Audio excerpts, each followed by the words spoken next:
What we are trying to avoid is this thing called bias.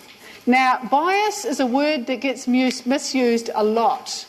And a lot of people actually use it wrong grammatically too. So this is one of my little things here. We don't say something is bias, we say something is biased. A sample may be biased. Okay, not bias. Okay, bias means that you're, I've said it so often now it doesn't even make sense. It means that you're slightly off skew, you're slightly off the straight. I should have looked up in a dictionary really, actually. But basically, a statistical study suffers from bias if its design or conduct tends to favour certain results. So that one I told you about the logs, it tends to favour long logs, so not so good. Okay, if you did a thing through a certain magazine and you said, ask people to send in their answers to a question about, I don't know, whether the age for drinking should be put back up again. And only people who choose to answer. Do you think there might be a bias in that? Who would be likely to answer a questionnaire about the drinking age? People who care. So that will be either people who are anti-drinking or people who like to drink a lot or who are in a certain age group.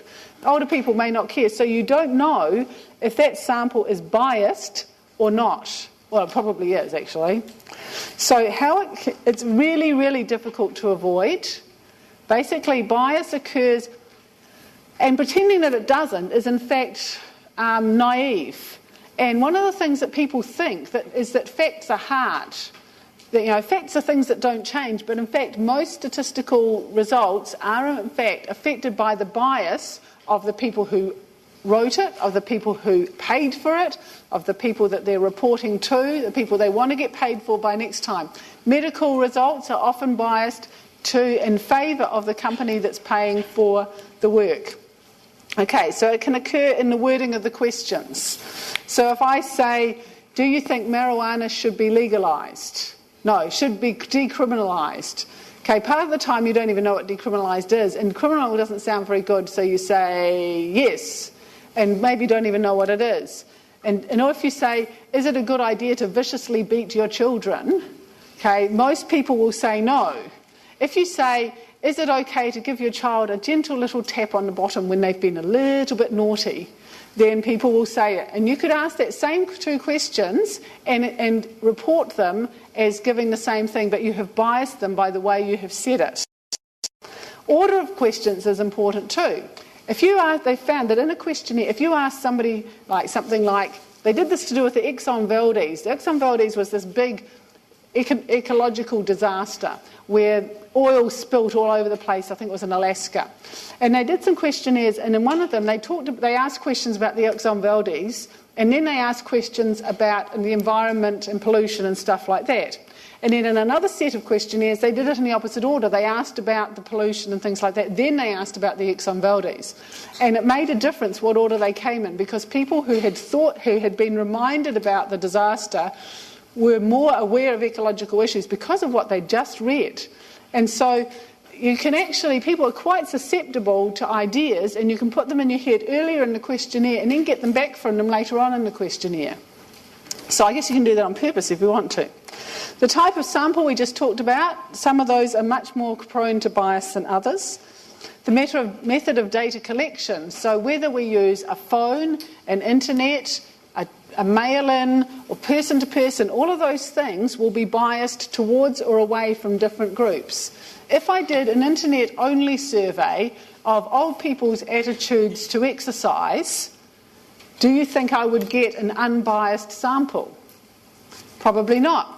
Partly old people aren't always on the internet as much as young people, and possibly people on the internet are less inclined to exercise than people who don't use the internet. You don't know. But these are things that might be a possibility. So when you do surveys, you have to be critical and think about where this bias may occur, and also when you hear them reported. Another one is non-returns. Many of you will go on to do marketing, and marketing research has the most atrocious return rate of any research in the universe, I think.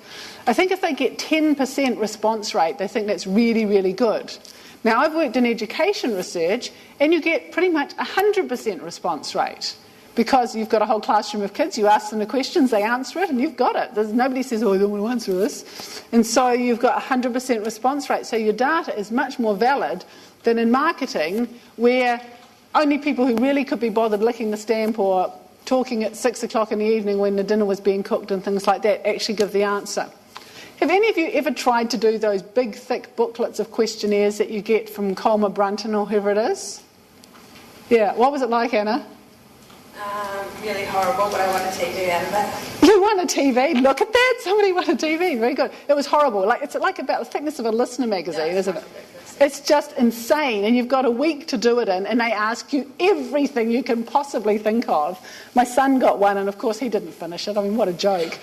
And it was just sort of like, you know, what toilet paper you use, smoking, drinking, sport, family history, car, house. There's just pages and pages. Every minute of the day, which radio station, which TV station. It's not exaggerating, eh? No, it's what it's like. So how many people would actually complete it? Like, you'd think, oh, yeah, I'm going to do it. Look, you guys can't even turn up to tests on time. You think you can complete one of these things. So no. So the only people that they get them back from are people who are very keen to get a television, don't have a lot to do necessarily, sorry, I'm not talking to me, but yeah, you know, are not really, really busy and can read enough and are smart enough to actually be able to answer the questions. And I can't imagine the ones near the end have been given as much attention as the ones at the beginning, because you're sort of like, oh, just tick, tick, whatever. So anyway, so choice of level of significance.